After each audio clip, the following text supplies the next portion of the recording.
Reading aloud to you. Storytelling Math. A Beautiful House for Birds. Written and illustrated by Grace Lin. I want to paint a beautiful house for the birds. I'll start with the roof. How should I paint it? Stripes. Pink and green. And pink and green again. A pattern. What color should I paint next?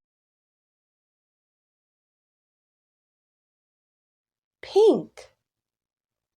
Oh, hello, birds. Oops. Now what?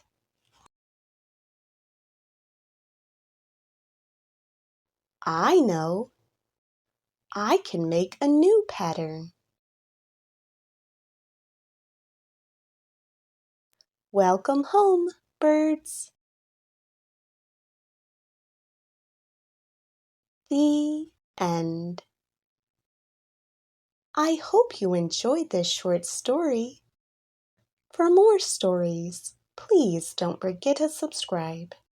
Thank you and have a lovely day.